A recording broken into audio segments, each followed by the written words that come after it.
খুব মজার খেলা খেলতে যাচ্ছি এবং আজকে আমি ছেলে মেয়েদের দুটো দলে ভাগ করেছি। এই পাশে আমার আছে মেয়েদের দল আর এই পাশে ছেলেদের দল। দুটো দলের মধ্যে আজকে আমাদের অঙ্ক নিয়ে খেলা হবে, ঠিক? আচ্ছা, প্রথমে আমি মেয়েদের দলের নাম দিচ্ছি, তোমরা হচ্ছে মৌলিক সংখ্যা। বলো মৌলিক সংখ্যা। তোমাদের কি নাম দিলাম?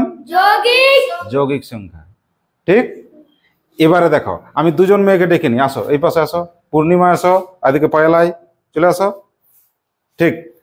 এবারে মৌলিক সংখ্যার একটা জিনিস মনে রাখবে, মৌলিক সংখ্যাকে শুধুমাত্র দুটি সংখ্যা দিয়ে ভাগ করা যাবে, ঠিক আছে? যেমন একটু বোর্ডের দিকে তাকাও, আমি একটা সংখ্যা লিখছি 5।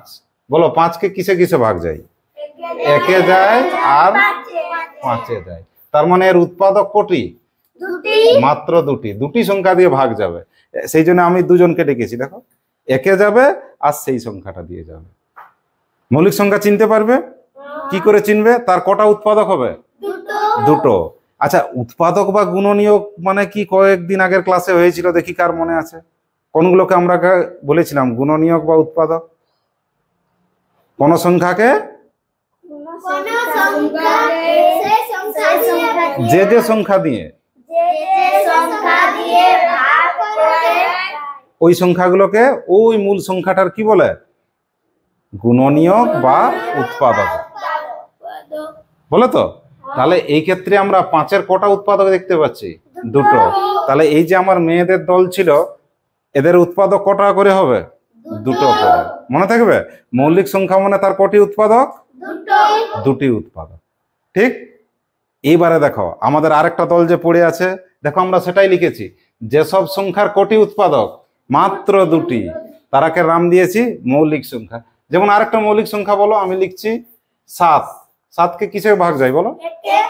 আর কি দিয়ে যায়? 7 দিয়ে। তাহলে কটা উৎপাদক পাওয়া গেল? দুটো। তাহলে 7কে কি সংখ্যা বলবে? মৌলিক সংখ্যা। মনে থাকবে? তাহলে মেয়েদের দলের কি নাম দিলাম?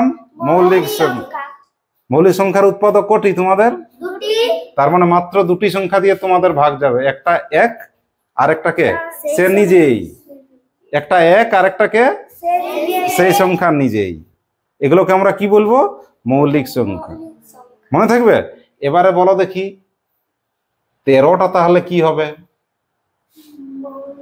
বলো বলো, কেন মৌলিক সংখ্যা বলো? 13কে কিসে ভাগ যায়? কি দ্বারা? 1 দ্বারা। আর কি দ্বারা যায়? 13 দিয়ে। তাহলে কটা উৎপাদক পেলাম? সেই কারণে একে কি বলবো? 13 হচ্ছে মৌলিক সংখ্যা। বুঝা গেল? তাহলে তোমাদের দলের কি মনে রাখবে? মৌলিক সংখ্যার কটি উৎপাদক? কি কি? একটা 1 আর একটা সে নিজেই, সেই সংখ্যা নিজেই। বাহ, এটা শিখে গেলে। এবারে আসি ছেলেদের দিকে। তোমাদের দলের কি নাম দিয়েছিলাম? যৌগিক সংখ্যা। তোমাদের থেকে একটু আলাদা এদেরটা। কেমন আলাদা? মৌলিক সংখ্যার ক্ষেত্রে কি বলেছিলাম? 1 আর সেই সংখ্যা। কিন্তু যৌগিক সংখ্যার ক্ষেত্রে কি হবে? 1 তো হবেই, সেই সংখ্যাও হবে। কি কি হবে? 1 হবে, সেই সংখ্যা নিজে হবে, তাছাড়া আরো সংখ্যা থাকবে। বুঝা গেছে? কি কি বললাম বলো? যৌগিক সংখ্যার ক্ষেত্রে 1 হবে, সেই সংখ্যা হবে, তাছাড়া আরো সংখ্যা হবে। 2টো হতে পারে, 3টে হতে পারে, এরকম অনেক সংখ্যা হতে পারে। তখন কি বলবে এরাকে? যৌগিক সংখ্যা। এরা কি হবে? তার উৎপাদক হবে, মানে এই সংখ্যাগুলা দিয়ে ভাগ যাবে ওরাকে। বুঝাতে পারবে তো? কি বলবে যৌগিক সংখ্যার সময়? যৌগিক সংখ্যা হচ্ছে 1 আর সেই সংখ্যা দিয়ে তো ভাগ যাবেই, তাছাড়াও আরো সংখ্যা দিয়ে ভাগ যাবে। তখন তাদেরকে কি বলবে? যৌগিক সংখ্যা। আরেকবার বলি, যৌগিক সংখ্যার ক্ষেত্রে 1 এবং সেই সংখ্যা, তাছাড়াও আরো অন্য সংখ্যা দিয়ে ভাগ যাবে, তখন তাদেরকে কি বলবো? যৌগিক সংখ্যা। দেখি তোমরা এই পাশে আসো, দেখো তো একটা উদাহরণ চট করে আমরা দেখি। এই যে লিখে রেখেছি, দেখো 4। 4কে কিসে ভাগ যায়? 1 আছে, সেই সংখ্যা নিজে আছে, আর কে আছে? 2 আছে। আচ্ছা, আমরা চট করে আর একটা দেখি, 12। বলো 12কে কি কি দিয়ে ভাগ যায়? 1 দিয়ে যায়, আর 2 দিয়ে যায়, আর 3 দিয়ে যায়, আর 3 4 12, 4 যাবে, ঠিক। আবার বলো 6 আর একবারে 12 দিয়ে। তাহলে এই যে এতগুলো সংখ্যা পেলাম, কি কি আছে দেখো? 1 আছে, সেই সংখ্যা আছে, আছে 1 আর সেই সংখ্যা থাকবেই, তাছাড়া আরো সংখ্যা আছে, সেই জন্য একে আমরা কোন দলে ফেলে দিয়েছি? যৌগিক সংখ্যার দলে। দেখো আমাদের লেখাও আছে, যেসব সংখ্যার এক থাকে আর সেই সংখ্যা থাকে, এগুলো তো থাকবেই, সেই সঙ্গে আর কি থাকবে? আরো সংখ্যা থাকবে। এক আর সেই সংখ্যা তো আছেই, সেই সঙ্গে কি থাকবে? আরো সংখ্যা থাকবে, তখন তাকে আমরা কি বলছি? যৌগিক সংখ্যা। আচ্ছা, এখন একটা প্রশ্ন হচ্ছে, তাহলে এক সংখ্যাটাকে তোমরা কোন দলে ফেলবে? কারো দলে না, ও খেলার মধ্যেই আসছে না। কেন আসছে না বলো দেখি? একের উৎপাদক এক একাই, আর কেউ আছে? তাহলে এককে কি বলবো? তুই মৌলিকও না, তুই যৌগিকও না, তুই তোমাদের মৌলিকের দিকেও নেই, যৌগিকের দিকেও নেই। তাহলে এককে কি বলবে? এক মৌলিকও নয়, যৌগিকও। এবারে আসি দুই। একের পরে কে? দুই। তাহলে কি হবে বলো? মৌলিক সংখ্যা। কেন মৌলিক সংখ্যা? একে ভাগ যায় আর দুয়ে ভাগ যায়, তাহলে দুই কি সংখ্যা? আচ্ছা, এই সঙ্গে আরেকটা কথা কিন্তু তোমরা যোগ করবে, দুই হচ্ছে সবচেয়ে ছোট। দেখো, এক বাদ চলে গেল প্রথমেই, তারপরে কে হয়? দুই। তাহলে দুই কি হবে? প্রথম সবচেয়ে ছোট কি সংখ্যা? মৌলিক সংখ্যা। ঠিক। আচ্ছা, আরেকটা এর সঙ্গে যোগ করতে পারো। সেদিন আমরা পড়েছিলাম, বলো দেখি, ক্লাস 3-তে পড়েছিলি, জোড় মানে কটি? জোড় মানে কটি? দুটি। এক জোড়া জুতা মানে চটি মানে কটা জুতা? দুটো জুতা। তাহলে সবচেয়ে, দেখো আমি লিখেছি, দুই হচ্ছে সবচেয়ে ছোট এবং একমাত্র মৌলিক সংখ্যা, জোড় হবে। ঠিক আছে, তাহলে বল সব থেকে ছোট মৌলিক সংখ্যা কত? দুই। আবার যদি তোরাকে কখনো ঘুরিয়ে প্রশ্ন করে, সবচেয়ে ছোট জোড় মৌলিক সংখ্যাকে? দুই। এরপরে যত মৌলিক সংখ্যা পাবে সব দেখবে বিজোড় আছে।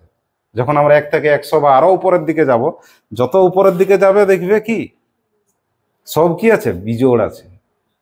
আর জোড় মৌলিক সংখ্যা আর খুঁজে পাবে না। কেন পাবে না সেটা একটু পরে তোমাদের দেখাবো। তাহলে সবচেয়ে ছোট এবং একমাত্র কি মৌলিক সংখ্যা? জোড় লিখবে। কি কথাটা লিখবে? জোড় মৌলিক সংখ্যা। আচ্ছা, আরেকটা আছে তোমাদের যমজ মৌলিক সংখ্যা, এটা তোমাদের একেবারে শেষে পড়াবো। যমজ মানে কি বলো দেখি? যমজ মানে কে কে জানো? যমজ বলো।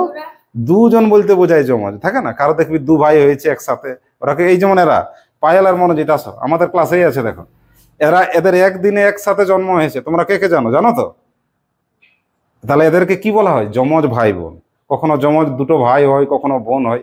আর এরা হয়েছে কি, আমাদের ক্লাসেই দেখো আছে, এরা কি? যমজ। যমজ মানে কি বলো? একসাথে জন্ম যাদের, মানে একরকমই যারা। ঠিক তো? এবারে দেখো আমাদের পড়াতে আছে, চলো জায়গায় চলো, কি লিখেছি? যমজ মৌলিক সংখ্যা। যমজ মানে পর পর হতে হবে। কেমন হতে হবে? পর পর। যেমন আমি দুটো সংখ্যা লিখছি, দেখো 5 লিখলাম আর 7 লিখলাম, লিখেছি তো?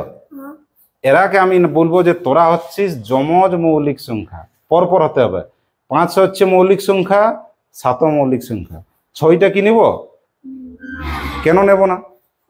6টা যৌগিক, সেই জন্য এই দলে নেই। তাহলে পরপর দুটি যদি মৌলিক সংখ্যা হয়, তাহলে তাদেরকে কি নাম দেবে? যমজ মৌলিক সংখ্যা। যেমন এরা যমজ ভাই বোন ছিল, সেরকম এরা কি? যমজ যমজ মৌলিক সংখ্যা। মনে থাকবে? তাহলে 5 আর 7 হলো যমজ মৌলিক সংখ্যা। এইবারে বলো তো দেখি, 7 আর 11 এই দুজন কি যমজ? এরা যেমন যমজ মৌলিক সংখ্যা ছিল, 7 আর 11কে কি যমজ মৌলিক সংখ্যা বলা যাবে? হ্যাঁ, যাবে। ভালো করে একটু ভাবো, পরপর হচ্ছে কি সেটা দেখো আগে। আমার কথাটা খেয়াল করো, পরপর। এরা পরপর আছে? কোথায় আছে? 7-এর পরে 9 হয়, কিন্তু 9টা আবার যৌগিকের দলে ঢুকে গেছে। এরা হবে? এরা হবে না। তাহলে যমজ মৌলিক সংখ্যা হওয়ার প্রধান শর্ত কি? পরপর হতে হবে দুটি মৌলিক সংখ্যা, তখন ওরাকে কি নাম দিবি? যমজ মৌলিক সংখ্যা। ঠিক আছে, এবার ওই পাশটা চল।